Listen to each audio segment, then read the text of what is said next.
Livestock and Horticulture Development Project, LHDP, has handed over a truck, refrigerated van and 8 motorbikes to the Department of Agriculture.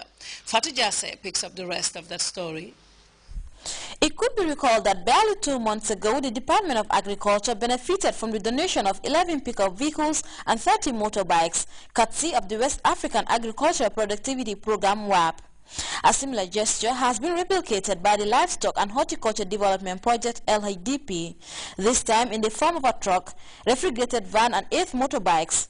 The move is geared towards minimizing mobility constraints of the department. Lamin Edi Sanyang, coordinator LHDP, said it is always an honor to extend a helping hand to the Department of Agriculture in the areas of transportation.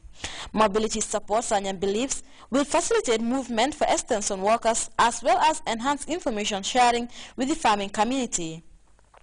He further appealed for collective efforts in the proper sustenance of the machines if they are to last long for the ultimate attainment of the country's anti-hunger aspirations.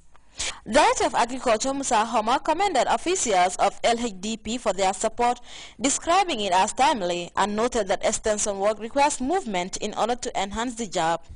For his part, Ibrahim Jawara, coordinator of the Central Projects Coordination Unit of the Ministry of Agriculture, said the gesture bears testament of the good execution of their project mandate. He stressed that the vehicles will in no small measure help beneficiaries get to their clientele with reasonable ease. For GRTS News, I am Fatou Jasse.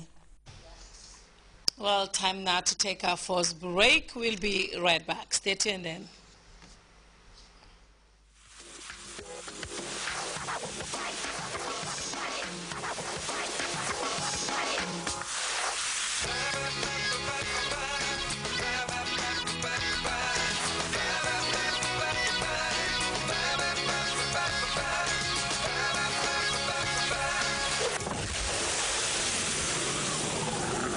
Lucozade Energy, energizing Gambia.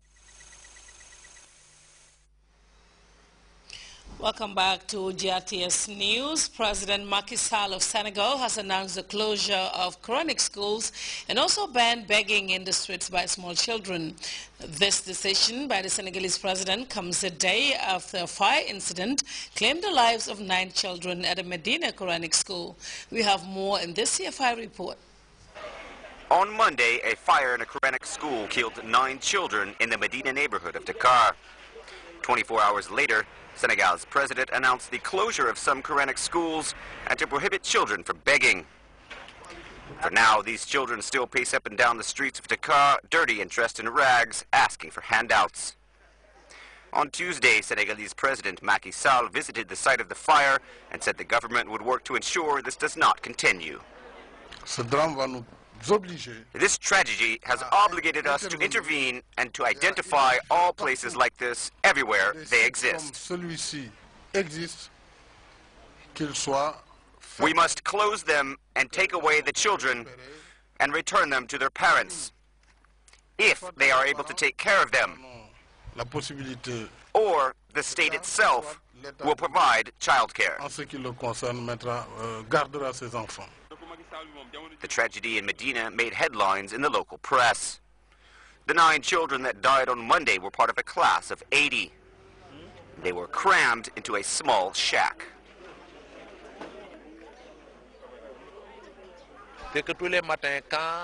Every morning when I'm in the traffic, I see 4- or 5-year-old children who are lacking school, who are walking around poorly dressed and often with no shoes. They take risk weaving in and out of traffic with their hands out for some change. I say any human society that can tolerate this is irresponsible.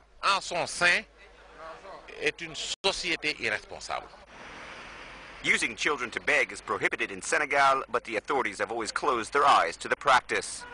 Human rights groups have criticized Senegal for the rising phenomenon of Quranic teachers sending young disciples out to beg. And over now to news just in. Venezuelan President Hugo Chavez, who was elected in 1998 as his country's youngest president, has passed away at age 58.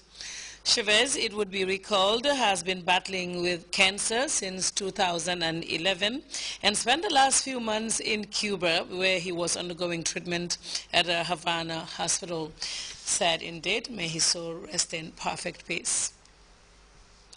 A plane crash in a residential area in Eastern Democratic Republic of Congo has killed 6 people, causing grief and outrage in the country. There were renewed calls for DR Congo's government to introduce reforms in a sector that has all its 50 airline companies blacklisted by the European Union. Details in this report. The death toll for a plane crash in a residential area of Goma in Eastern Democratic Republic of Congo has been made official 24 hours after the accident. 6 people were killed. There were 3 survivors. The plane with 9 people aboard crashed Monday into a densely populated area of Goma. The 2-member crew were amongst the 6 people killed. The plane, a Fokker 50, was built in 1957. It belonged to the local CAA company and was flying down from the mining town of Loja. DR Congo has 50 airline companies, all of which are on the blacklist of the European Union. The CAA company flies 30 destinations across DR Congo.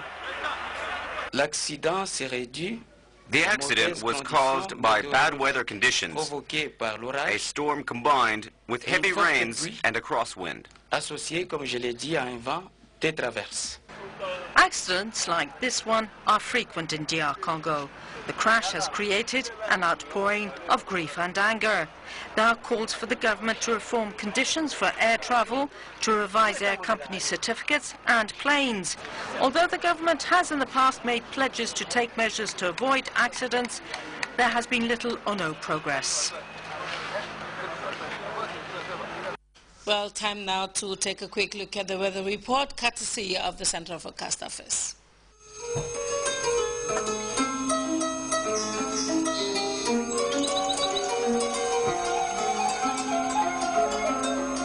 The source assures us of a continuous flow, and from there, everything follows. And for those of us who know what the River Gambia stands for, understanding its sustainability in all aspects of life is easily confirmed. The River Gambia provides nutritious delicacies as food, while it provides its wildlife a balanced ecosystem. This river, as a sanctuary, is committed to its inhabitants' needs without season. And as you travel along, all these values are replicated in one company, Elton. Just like the River Gambia, leads in its commitment to values that matter most. Elton, championing the vision for a new generation.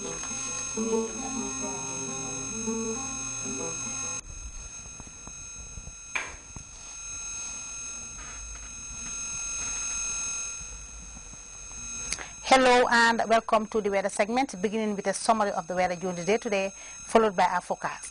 The Gambia this afternoon was mainly warm and sunny. And for what will follow, let's start with a look at the satellite image captured at 16:30 hours, indicating the prevalence of medium-level clouds over the northwestern part of the continent. Elsewhere over Africa was generally dry and stable. And for our forecast tonight, we're expecting conditions over the Gambia to be mainly cool and misty, particularly over the western sector of the country. The same conditions will prevail until tomorrow afternoon, when it will be warm and sunny. Winds will continue to be northwestern orientation, but generally light to moderate in speed. Morning temperature values will be 17 degrees Celsius over Banjul. We are expecting 18 degrees Celsius over Yundum and Sibanor. Kerawan and Genoa will be 19 degrees Celsius. The rest of the country will be either 20 or 21 degrees Celsius tomorrow morning. Top temperatures will be 31 degrees Celsius over Banjul. Yundum will record 32 degrees Celsius, and we are expecting 36 degrees Celsius over Kerawan and Genoa. Sibana will be 35 degrees Celsius warm. The rest of the country will be either 37, 38 or 39 degrees Celsius tomorrow afternoon. We are expecting low tides of 0.5 meters at 10:39 a.m. and 0.6 meters at 11:39 p.m. High tides will be 1.4 meters at 4:24 a.m., 1.5 meters at 5:21 p.m. The sun will rise at 19 minutes past 7 o'clock and will set at 19:15. Thank you, and do have a very pleasant evening. Good night. And before we go, reminder of our headlines.